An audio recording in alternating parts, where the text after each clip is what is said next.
수능 위해서 여러분들이 좀 많이 기도해 주시면 되겠습니다. 학교가 결정된 사람들은 특별히 기도 안 해도 되겠지만 아직 학교를 결정 안 하신 분들은 함께 기도하고 함께 하나님의 은혜를 구하고 또 이런 때 기도가 필요한 때 품앗이 해야 됩니다. 기도도 품앗이 해서 함께 기도해 줄 때 힘이 더 나는 줄로 믿습니다. 오늘 갈라디아서 1장 1절에서부터 10절 말씀, 예수 이외에 다른 복음은 없다, 이런 제목을 가지고 말씀을 함께 나누려고 합니다. 우리 예수 그리스도의 복음은 모든 인류에게 전해진 하나님의 기쁜 소식입니다. 기쁜 소식을 영어로는 good news 이렇게 말합니다. 좋은 소식, 기쁜 소식. 그래서 이 복음은 예수 그리스도 안에서 온 인류에게 하나님의 베푸시는 구원, 그 구원의 복된 소식, 이것이 바로 복음입니다. 교회는 이 복음을 온 세상의 모든 족속들, 그리고 모든 백성들, 모든 방언들에게 전하라고 명령을 받았습니다.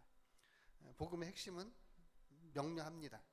하나님은 예수 그리스도를 통해서 세상 속에 존재하는 모든 피조물들을 죄로부터, 그리고 그 죄의 결과로부터 구원하신다라고 하는 핵심입니다.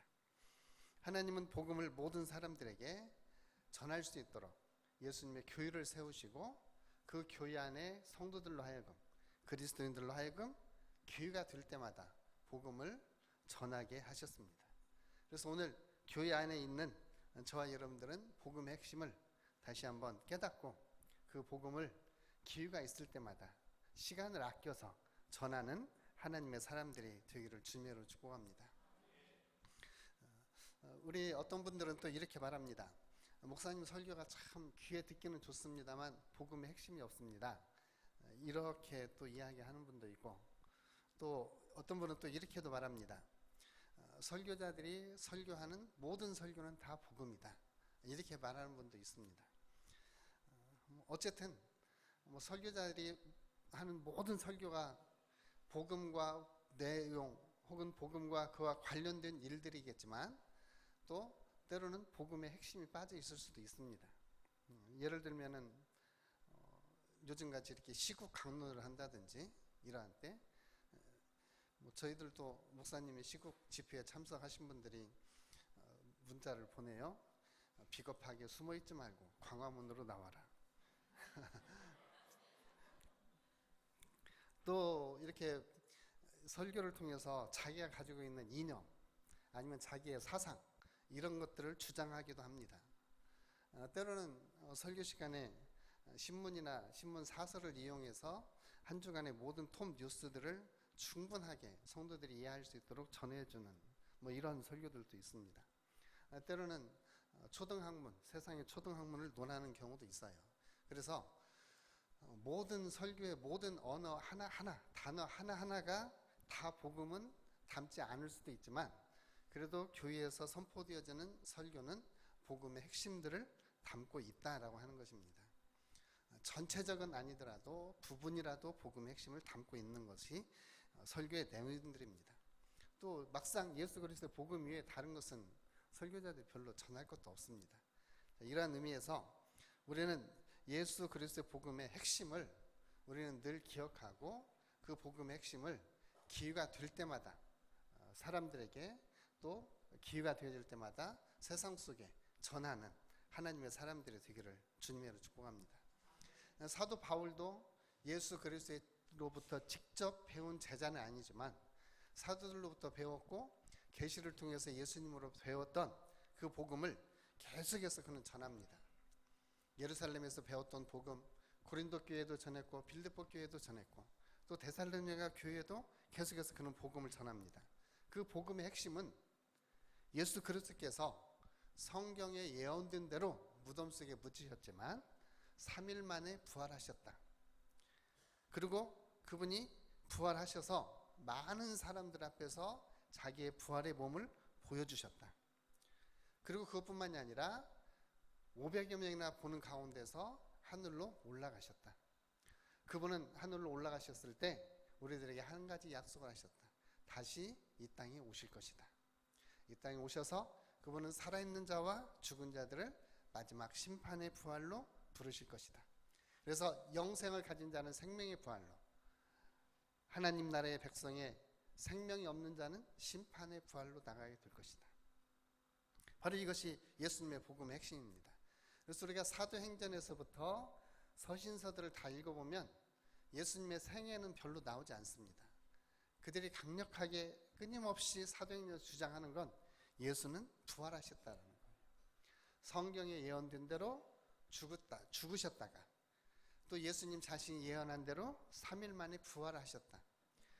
부활이 초대교회의 최고의 핵심 이슈였습니다. 왜냐하면 구약 성경에 메시아는 죽었다가 부활하시는 분이 바로 메시아다 라고 하는 예언의 말씀이 있었기 때문에 그 예언의 말씀을 다 이루신 분이 바로 예수님이시다.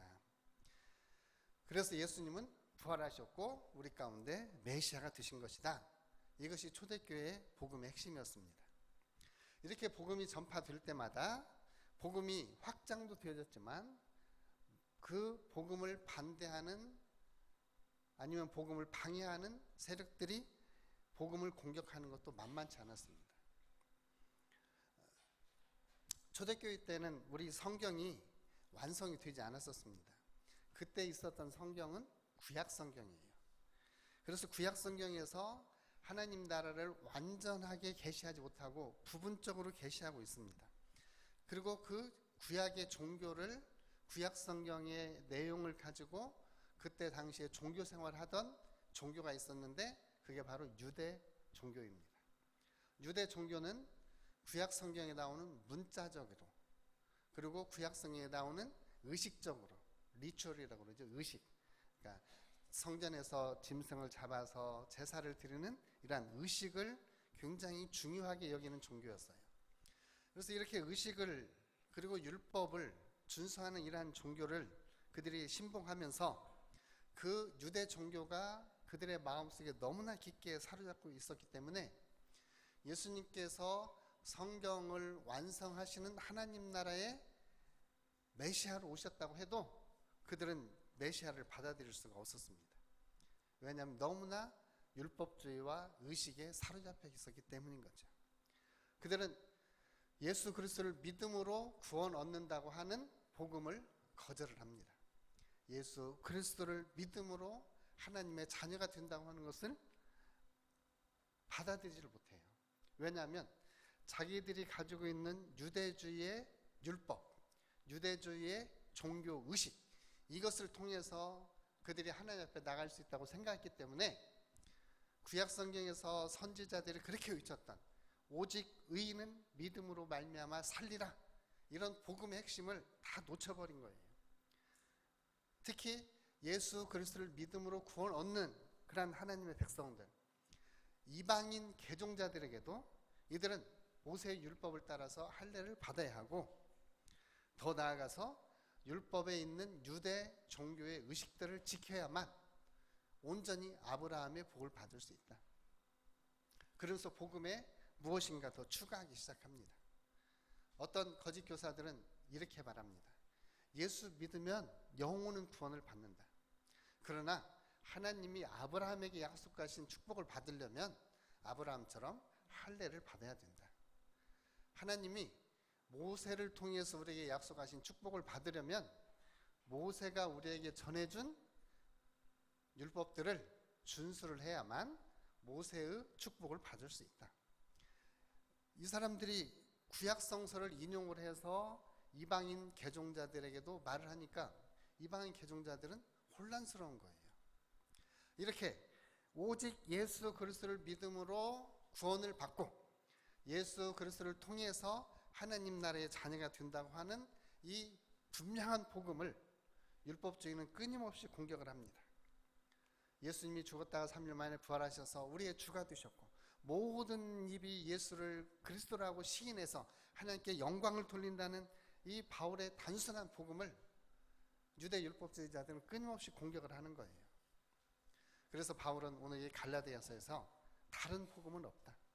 오직 예수 그리스도 이외에 다른 복음은 없다. 오직 예수 그리스도를 믿음으로만 구원을 얻는 것이다.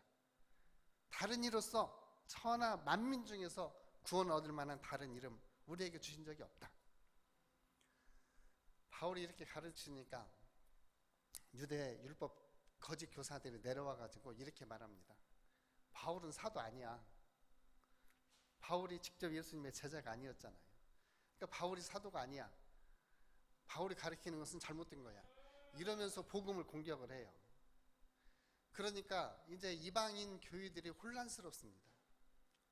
바울은 오직 예수 그리스도를 믿음으로 구원을 받는다고 하지, 거짓 교사들은 네가 예수 믿어도 구원을 받지만 하나님의 약속한 축복을 받으려면 할례도 받아야 되고 이런 율법도 지켜야 된다, 이렇게 말하니 이 이방인 교회들이 혼란스러운 거예요.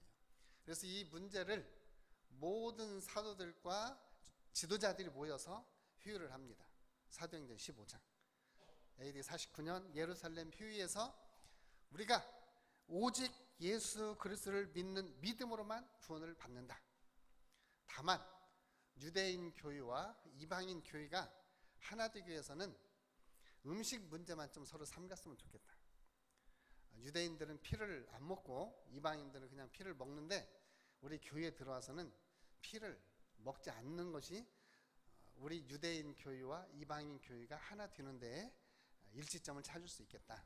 그래서 피를 먹는 걸 금하고 목매어 죽인 음식을 먹는 걸 금하고, 그리고 이방인들에게 제사 지내는 거 이걸 금함으로써 초대교회, 유대인 교회든 이방인 교회든 오직 예수 그리스도를 믿음으로 구원 얻는다라는 이 믿음의 일치를 하게 됩니다.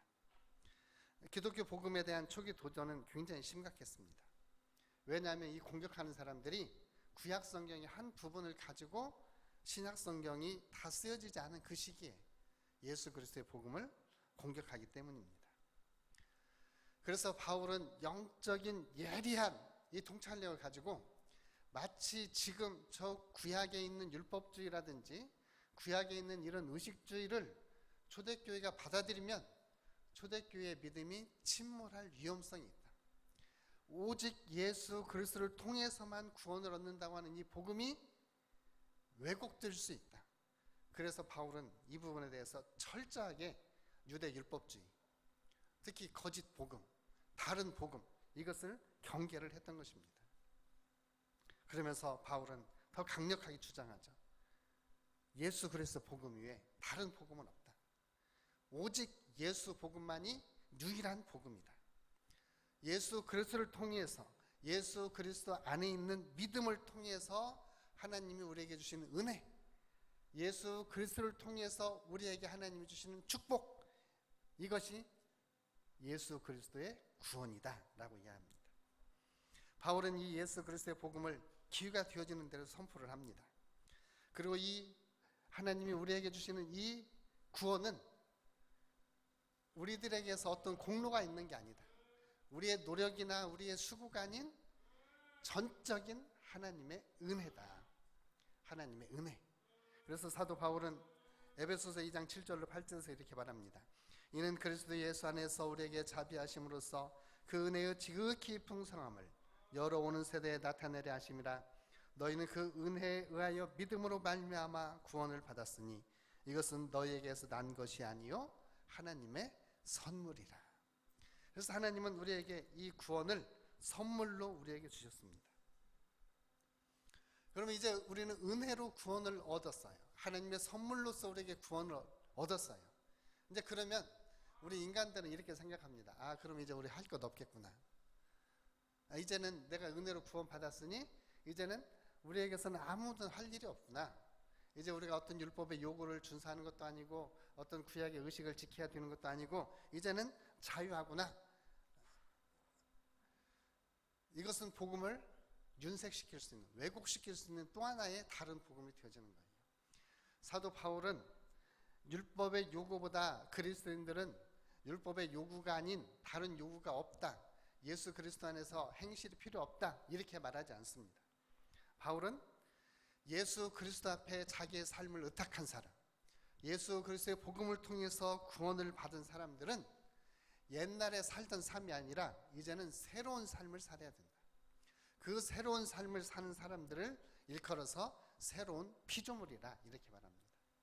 그 새로운 피조물, 고린도서 5장 17절 말씀에 보면 누구든지 그리스도 안에 있으면 새로운 피조물이라. 이전 것은 지나갔으니 새 것이 되었도다.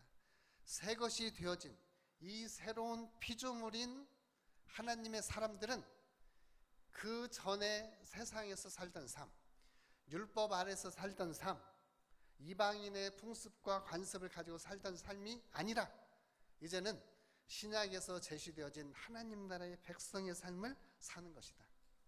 이것을 사도 요한은 속사람의 삶이다. 영을 따라서 살아가는 삶이다. 그 전에는 율법을 따라서 육체를 따라서 살던 사람들이 이제는 예수 믿는 자들 안에 있는 성령님, 그 성령의 인도함과 성령의 가르치심을 따라서 살아가는 삶을 사는 사람들이 진정한 그리스도의 피조물이고, 그러한 사람들이 거듭난 사람이고, 바로 그 사람들이 예수 그리스도를 온전히 따르는 사람들이다. 그래서 예수님은 자기 자신을 따르라고 초청을 합니다. 세상에서 율법의 짐을 진 사람들, 무거운 세상의 짐을 진 사람들, 그런 사람들을 향해서 수고하고 무거운 짐진 자들아 다 내게로 오라. 내가 너희를 쉬게 하리라. 예수님은 마음이 온유하고 겸손하니 예수님의 멍에를 베고 예수님에게서 배워라. 그러면 너희의 마음이 쉼을 얻을 것이다. 바로 예수님의 짐은 쉽고 예수님의 짐은 가볍습니다. 예수님의 멍에는 쉽습니다. 그래서 예수님을 따르는 것이 구약에 있는 어떤 율법이나 유대 종교의 어떤 행위들을 따르는 것, 그 이상의 것을 예수님은 말씀하세요. 어떤 조건은 내세우지 않지만 예수님을 따라가는 자들은 예수님께서 우리가 이야기하는 다락방 강화, 요한복음 15장부터 말하는 포도밭의 강화, 그리고 요한복음 17장의 예수님의 대제사장적인 기도, 이런 것들을 종합해 볼 때 예수 그리스도를 믿는 자들은 예수님이 다른 사람들을 사랑하고 예수님이 다른 사람들을 섬기고 예수님이 다른 사람들을 위해서 자기의 생명을 내어준 것처럼 예수님을 따르는 제자들도 예수님과 똑같이 다른 사람들을 섬기고 다른 사람들을 위해서 생명을 내어주고 다른 사람들을 사랑하라고 예수님은 명령하십니다. 그래서 예수님의 제자됨표는 너희가 서로 사랑하라. 너희가 서로 사랑하라. 사람이 의롭게 되는 것은 예수 그리스도 안에 있는 믿음을 통해서 의롭게 되어집니다. 율법의 의식이라든지 아니면 율법의 행위를 지킴으로써 의롭게 되는 것이 아니라 오직 예수 그리스도, 오직 예수 복음을 믿음으로 구원을 얻는다고 하는 이 위대한 진리, 이 진리를 마르틴 루터가 발견하고 그 다음에 종교개혁을 일으키게 됐던 거죠. 어쩌면 오늘 이 시대에도 우리가 예수 복음 위에 다른 복음은 없다라고 하는 사실을 깨닫고 다시 원초적인 예수 그리스도의 복음으로 돌아가서 그 복음을 우리가 받을 때 우리 자신들은 변화되게 됩니다. 예수 복음을 바르게 받아들이면 그 사람은 인격과 성품이 변화돼요. 나는 예수를 믿은 지 10년 됐다. 그러면 10년 믿은 만큼의 인격의 성숙. 벼를 심어놓고 며칠 만에 수확하는지 혹시 아세요? 벼. 잘은 모르지만 100일에서 120일 정도 되면 수확을 합니다. 벼가 며칠 자라면 얼마만큼 자라고, 며칠 뒤면 고동이 서고, 며칠 뒤면 이삭이 나오고, 그 이삭이 나온 뒤로부터 며칠 뒤면 벼가 익고, 익은 벼가 며칠 정도 지나면은 수분이 20% 정도로 감소한다 하는 게 다 이게 날짜별로 나와요.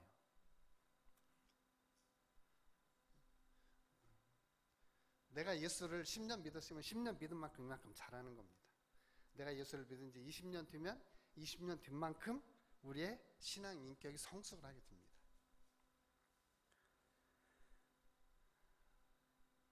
그런데 우리는 아담과 하와가 선악과 먹고 하나님의 지혜를 잃어버린 것처럼 하나님의 영적 지각력을 잃어버렸어요. 그래서 저분이 얼만큼 영적으로 성숙했는지, 저분이 얼마만큼 하나님을 닮았는지 그걸 잘 몰라요. 잘 모르니까 이제 우리는 어떻게 하느냐, 저 사람이 율법 몇 가지나 잘 지키는지 이것을 보고 아, 저 사람 신앙이 성숙했구나 이렇게 판단하려고 그래요. 그게 자칫하면 오늘 우리가 빠질 수 있는 거짓 함정이 되어줄 수 있습니다. 거짓 함정이. 저와 여러분들은 정말로 다시 한번 내가 하나님과의 관계에서, 예수 그리스도와의 관계에서, 그리고 내가 하나님과 지내온 세월을 통해서 내가 얼마만큼 하나님을 닮아 있는지, 우리 모두 하나님을 닮은 하나님의 사람들이 되시기를 주님으로 축복합니다. 저의 약점 가운데 하나가 말을 잘 안 넣는 거거든요. 사람들하고 말 섞어야 별로 도움되는 게 없더라고요. 그래서 이제 제가 동구 아파트로 이사 간 지가 10여 년이 넘었는데 늘 인사를 하시던 분이 있어요. 10년 동안. 근데 10년 동안 인사를 하시다가 그분을 모처럼 이렇게 다시 한번 또 만났어요. 자주 보는 분인데, 그래서 그분이 저한테 그러더라고요. 선생님 언제 정년퇴직하세요? 그래서 저 정년퇴직 얼마 아직 멀었어요. 그랬더니 지금 몇 살인데, 그래서 참고로 저희 정년이 75세로 연장이 됐어요. 그래서 이거 미치겠어요. 얼른 정년을 하고 젊은 목사님 오셔서 우리 교회를 젊게 이끌어가야 되는데 75세까지 정년이 올라갔으니 고민이에요. 그래서 정년이 얼마나 남았는데, 그래서 이렇게 딱 세어보니까 16년 남았더라고요. 그래서 16년 정도 남았어요. 이제 40대요? 저한테 눈을 크게 뜨고 그러시더라고요. 그래서 이제 그 다음에 이제 그분이 하시는 말이 어디 학교에 있어요? 그래서 저 창성교회 학교에 있습니다. 창성교회 학교 주일학교 교장이에요. 그랬더니 내가 교장 은퇴했어, 교장 정년했어, 그러시더라고요. 아주 반갑게. 그래서 근데 그 학교 처음 들어보는 학교네. 창성교회 주일학교 교장이라고 했더니 그렇게 처음 들어봤다고. 그래서 이제 그때서 목사님이구만. 그분이 저하고 얼굴 트고 나서 13년 만에 목사님인 줄 이제 알았대요. 저도 뭐 제가 특별히 목사라고 신분을 밝힐 일이 없어서. 그랬더니 이제 그분이 그 뒤에 하는 말이 그래요. 어쩐지 다른 사람하고 틀리더라. 그래서 뭐가 틀려요? 그랬더니 당신은 천주교에 다니는데 확실히 저 사람은 좀 다르다 하는 걸 계속 느껴왔대요. 뭐 그렇게 이야기를 하더라고요. 이제 그래서 이제 그 같은 기간은 아니지만 또 이렇게 한 3년 정도 이렇게 얼굴을 보신 분이 있어요. 그래서 얼굴 봤으면 이렇게 통성명하고 지내야 되는데 내가 막 목사다 이게 밝힐 그런 뭐 자랑할 것도 아니고, 그래서 이제 안 했는데 이분이 오늘 아침에는 당신의 명함을 딱 내밀면서 저는 제 이름이 이런 사람입니다. 혹시 명함 있으면 한 장 주세요. 근데 운동하러 나간 사람이 명함 안 가지고 가잖아요. 그래서 명함을 딱 받아보니까 이렇게 성함 적고 나서 그 뒤에다가 공공교회 은퇴장 뭐 이렇게 적어놨어요. 우리 성장로님도 이렇게 여기다 장성교회 신부장로 이렇게 적어가지고 다니듯이. 그래서 그러세요. 제가 딱 받아가지고 그분 전화번호 전화에다가 제 이름을 써서 입력을 해드렸어요. 그랬더니 어쩌면 그렇지, 내가 잘 봤지, 그냥 선생님은 아니고 좀 이상하다, 좀 다르다 했는데 나중에 보니까 목사님이셨구만 이러더라고요. 그래서 좀 창피했어요. 영적인 분별력이 그분이 정말 있었다면 저 사람은 목사구나 이렇게 알았을 텐데 제가 그만큼 목사만큼은 안 보였던 것 같죠?